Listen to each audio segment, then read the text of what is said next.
Hello everybody, Danny here of Bear Pair Gaming, and today we're going to be looking at Mario Strikers Battle League for the Nintendo Switch.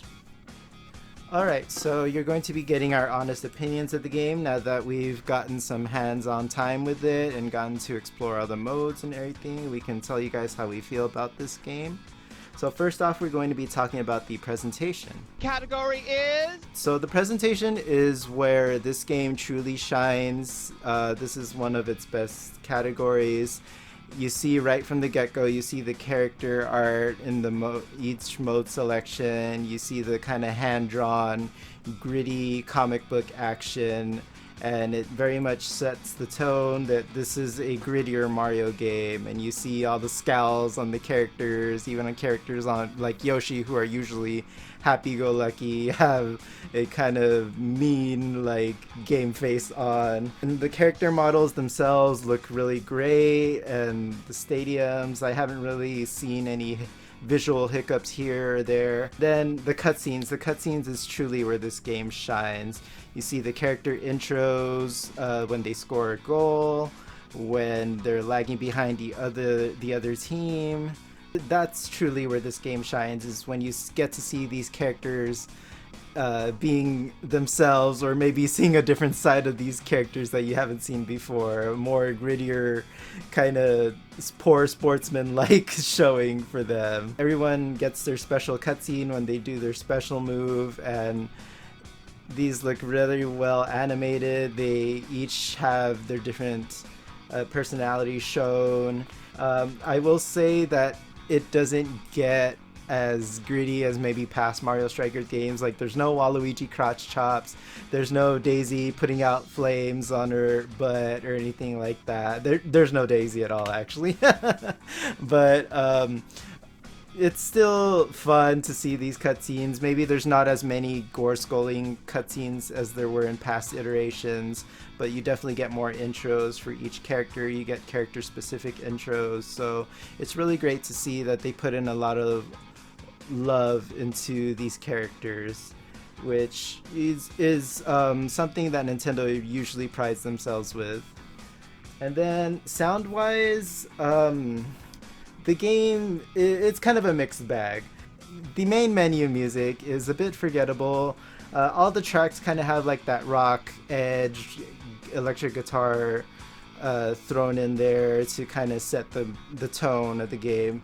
So in that sense, it does a good job in that, and pumping you up for an arcade-style soccer game. It's not until you get to the fields themselves where you hear classic Mario tunes remixed into these with electric guitars and kind of a rock version of them, which is great to hear. I especially enjoyed hearing the Inside Peach's Castle theme remixed with guitars. I didn't know I needed that in my life, but I enjoyed that.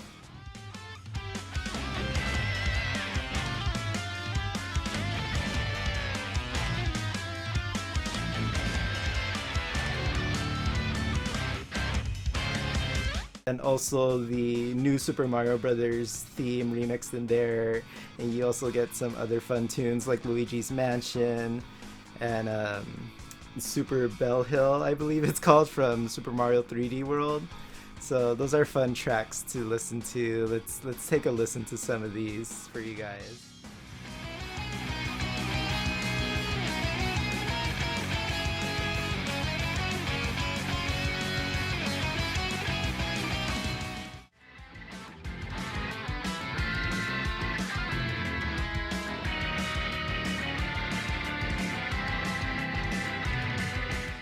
Alright, so gameplay. Category is... Gameplay-wise, this is another area that this game does shine in, is the gameplay feels very smooth. My character didn't feel clunky or anything. I was able to pick up the controls and do the training. And honestly, if you're kind of a veteran to the series, you don't really have to complete all the training, just kind of go through the newer stuff, things like that. The basics are still there, passing, shooting, but they do add some more technical things to the game, like timing for shots and for passing, and you get an extra boost if you passed to another character at the correct time, things like that. That do add some technicality to the game. And also for weaker characters like Toad, if you're trying to tackle a big character like Bowser or Donkey Kong, you need to fully charge your tackle attacks. And that's something new to the series, is in order for these lighter characters to tackle these bigger characters, they do need a fully charged tackle to be able to even budge them. And that's kind of where the gear settings come in as well. If you don't want to go through that but you want to play as Toad, you can set up so that your Toad is stronger in strength. So it's very nice to have that gear option there in that sense. And so this was Jesse's first Strikers game, and after the tutorial he was beating me even, so it seems like it's very easy to pick up and enjoy the game, very arcade style with some chaos from the Mushroom Kingdom thrown in there. So he did enjoy that. He was able to pick up the controls after messing with the training option. As for going in without the training, it's probably you're not gonna learn the gritty details there. You can teach yourself, but that's why the training menu's there if you ever want to learn those technical things like that. The training is a bit of a slogfest to get through, but it does teach you pretty much everything you need to know about the gameplay. Other than that, really, I don't really have too many complaints gameplay wise. Those who aren't experienced with video games as much, it may be a little too technical for them in some aspects, but if you're just playing to have fun, just want to have fun with your friends, you can go ahead and do that. Me and Jesse jumped into a battle together, like I said, when we first picked up the game, and he finished the training, and he was doing better than I was, and I was like, wait, I played Strikers games before, you haven't. So he was having fun with that, and we were able to keep up with each other, so I loved that. Alright, next let's talk about all the modes available in the game. Category is... So the first option we've got here is Quick Battle. And in here, locally, you can play with up to 8 players. So if you have a party going or you have some friends coming over, you can have up to 8 friends joining in on the fun. And so it would be 4 players on each team, or you can mix it up if you've got 6, you know, like split it up evenly, depending on how many people you've got. But that's a really nice option to have. Not too many games have that many players locally as an option. I think Smash is probably one of the only other Nintendo games. You can also play wirelessly with 2 players. So if everyone or a few people have brought over Switches, you can play that way. And then I did get to test a few online matches, and I didn't really have any issues there. I got into matches very quickly. You can choose to get into a match with up to 1 other player locally, so you and a friend can go online together, or you can join a friend online, or you can just battle some other person online by yourself, or choose to be paired with a random person online. So you can do up to 2 players on 1 team each. And then after the match, you have a choice of rematching or not. So those are nice additions to have. I will say that I wish there was a way to save at least maybe 1 or 2 teams and save gear. That way, it'll speed up the process here so that you already have a team ready to go and you have your setup already. So that would have been nice to see.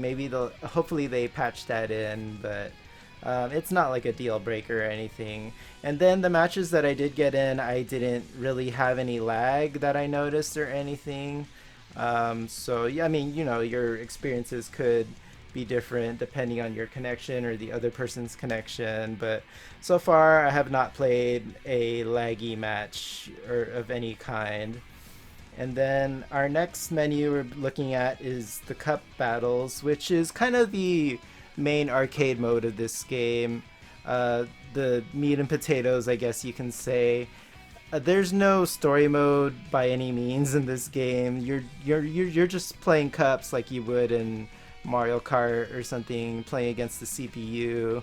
I do like that you can do this with a friend, so me and Jesse were able to jump into these 2 players, and then you earn coins for gear as you complete these cups, and that's pretty much it, you guys. The computers do vary in difficulty, so it's just, that's pretty much it there is to the mode. You just play 3 or so matches until you get to the end. If you lose more than twice, then you forfeit the cup. So that's about it, really, when it comes to cup battles. And Strikers Club, I haven't really delved into too much, but I did go ahead and make my character. So you can make your own Strikers Club, invite your friends to it, and during a season, you get to see how all your friends perform, and they take that and add your score to that as well, and you see at the end of the season how each club did as a whole. Or you can also join your friends' clubs or just random clubs, really.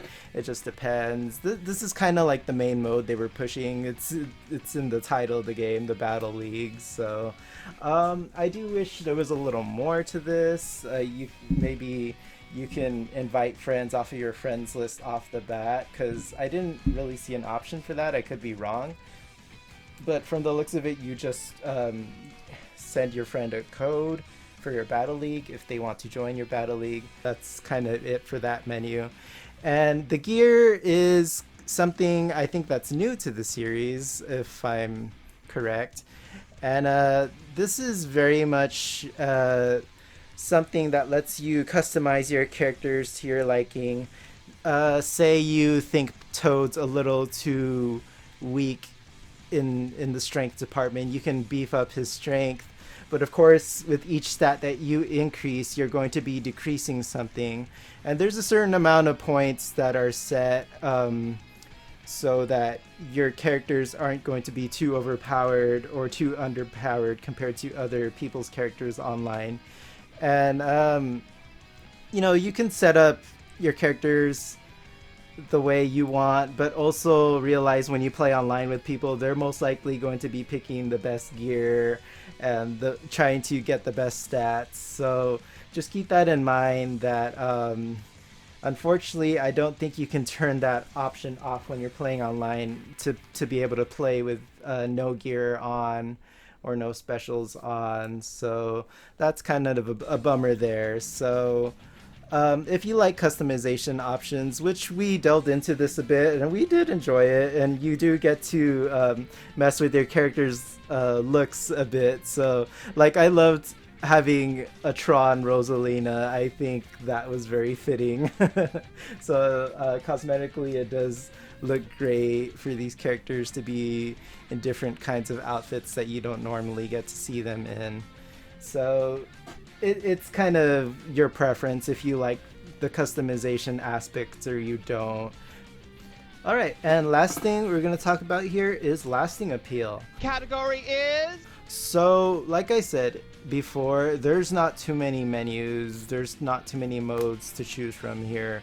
So, do with that what you will. There's no story mode per se. Well, there's no story mode at all, really. At all. So if you're into one player stories or sports RPGs, kind of like how the Mario Golf had or Mario Tennis games in the past, this is probably not gonna be a seller for you. But if you are into arcade style games and you just want to play have a fun game to play with your friends, or play with them online, then this game is a lot of fun in that aspect, in that you can jump into quick battles with your friends, up to 8 of them. In fact, I still love that's an option even. Nintendo did promise us they would do free DLC updates.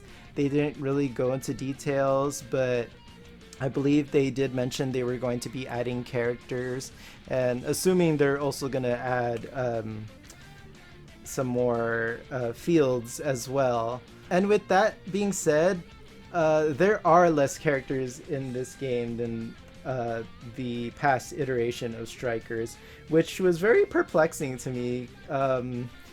Perhaps maybe because of the gear options and stuff, it took them longer to animate all that, and so maybe they didn't have enough time to have all the characters ready for launch. But at least they said they would be adding more, so there's that.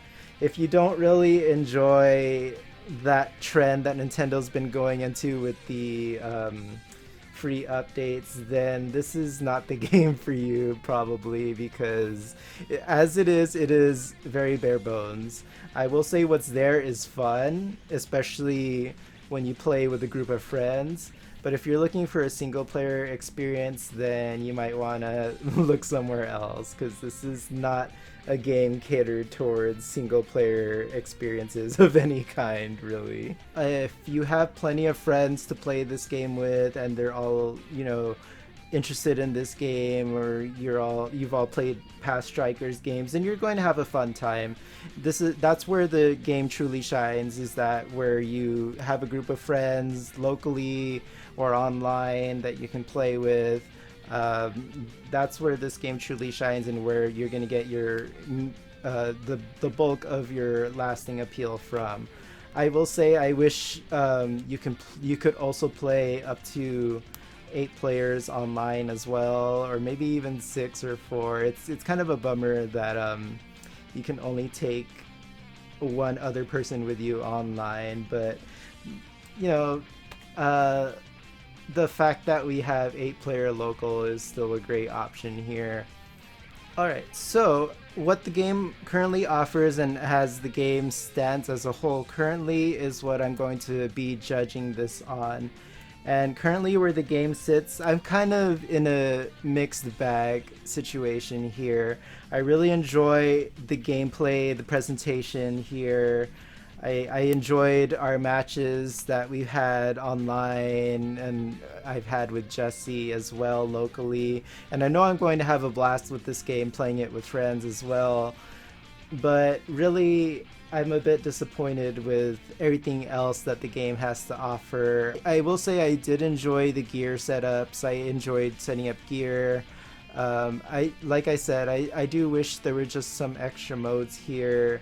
Some quality of life things, like being able to save teams. Some extra modes like wacky arcade style mini games or boss battles, like we did see in Mario Power Tennis, to name a game.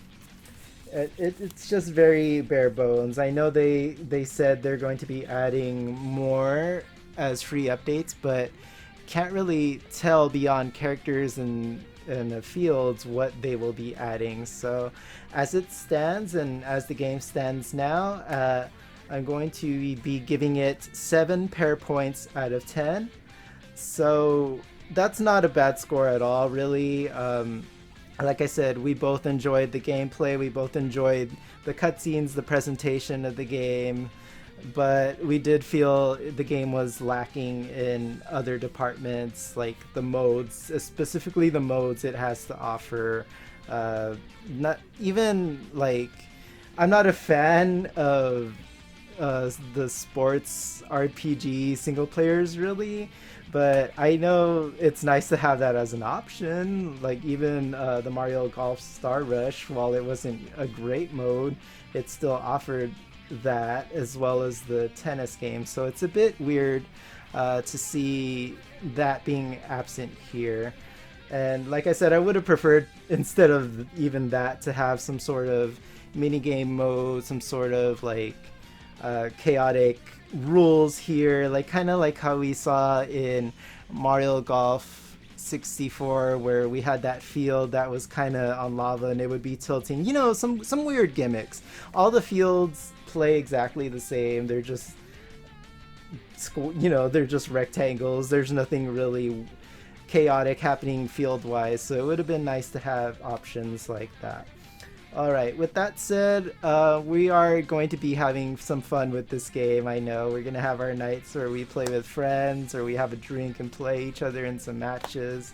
And I'm excited to see what Nintendo adds to the game.